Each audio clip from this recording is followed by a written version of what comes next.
In behalf of Team Kalinga po, maraming salamat po sa Pambuhan National High School po kasi inallowed nyo po kami na pumunta dito, and yun ko, ginabay nyo rin po si Carla sa kanilang pag-aaral. Ay, matapol na. Ano pakiramdam na nakaakyat ka? Kinabahan ako kayo. Bakit kinabahan ka? Wala naman. Bakit? Baka isipin kasi nila tatay ako ni Carl. Hindi. Alam naman nila na supporter ka at isa ka sa mga sumusuporta kay Carla. Kumbaga, proud lang. Proud ka lang. Bro, anong tsaka representative ako ng Kalingap. Oo, yun, tama. Bro, anong pakiramdam mo na ano po? Kunyari, ikaw magulang, mayroong napatapos na isang anak. Siyempre. Masaya. Tsaka nakaproud kayo, kuya. Naranasan mo rin yan, di ba? Oo. Kung ako noong estudyante ako, nung graduate ako, ang say-say ng magulang ko. So ganun din? Ganun din naman sila. Kasi parang, hindi ko sila na-disappoint, parang ganun. Pero bro, ito may sasabihin na, huwag mong ikasama ng loob, yung babanggitin ko sa'yo. Yung observation na namin sa likod, ang daming nagulat, ang daming nagtataka. Bakit? Parang, siyempre, andito tayo sa isang lugar na barangay, pero mayroon siyang nakita na parang may, alam mo na, yung gwapo na. Grabe naman. Hindi, totoo lang. Parang bago sa mukha nila. Sino? And umakyat ka, nanibago yung mga estudyante, tsaka yung mga guro na rin.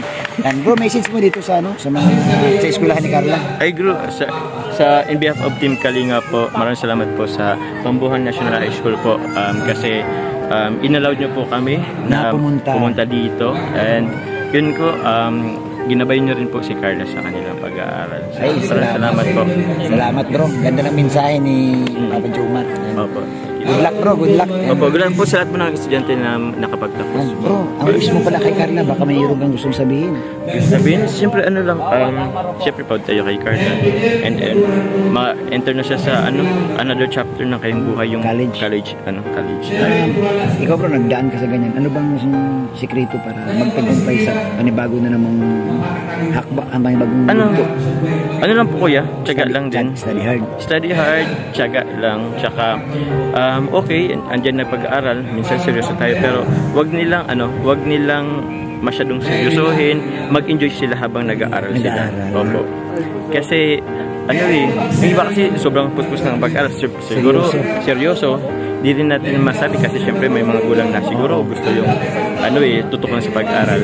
Pero mas maganda yung journey mo sa pag-aaral kung nag-enjoy ka at the same time. Tama bro, kasi itong stage ni Carla, ito na yung huling mga taon na sa, di ba, pag-aaral? Sa pag-aaral po, opo. After nito, trabaho na siya. After 4 years or 5 years, trabaho na po siya.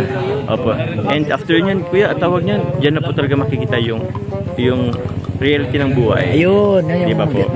Magtatrabaho ka na. So, sa ngayon kasi parang, siyempre, bilang estudyante, meron pang mga parents natin na nagagabay sa atin. Pero after ng graduate niyan, yan na po talaga sarili mo na. Ayun. Yan na muna maranasan yung ano ba talaga yung real din ng buhay. Ayun. Papa Jom, salamat. Thank you po. Salamat. Thank you. Oo. Para siya nag-ano, binibtala ako sa mga makina, may ano pa isa. Panis. Tagabos na lang ang extra. Ang ganda. Ang parang sinagundong.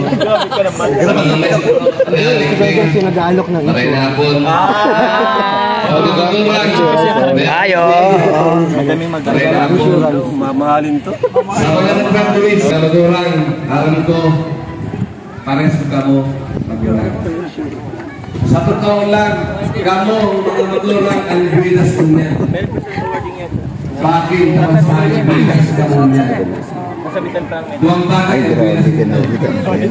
Nakapagtapos kamo, may mga grade 12, grade 11.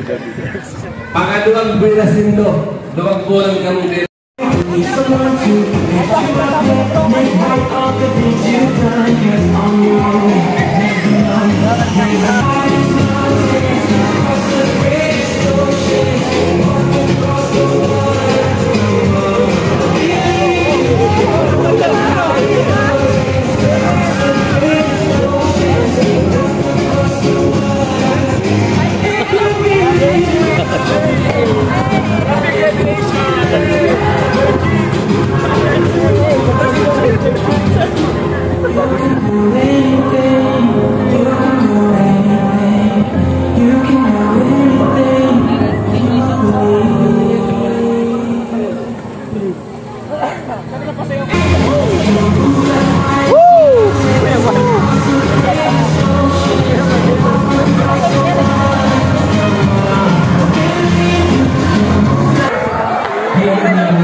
Mr. J, madilim. Pero bakit napasayaw si Kalinga para ano ba nangyari? Nagsayawan sila eh. Kaya anong dahilan? Masaya lang. Masaya Dahil doon sa songs ng ano, ng... If You Believe. Yung sa graduating songs. Graduation song. Nagulat ako eh. Bigla kaming takbuhan pabalik. Galing kami sa malayo. Eh, sumasayaw si Kalinga Prep. Sabi ko, akala ko anong nangyari. Yung pala, nadala lang siya nung ano. Ganda kasi nung... Ganda kasi nung kanta. Talagang nakakalip up. Tuwing darating ang closing,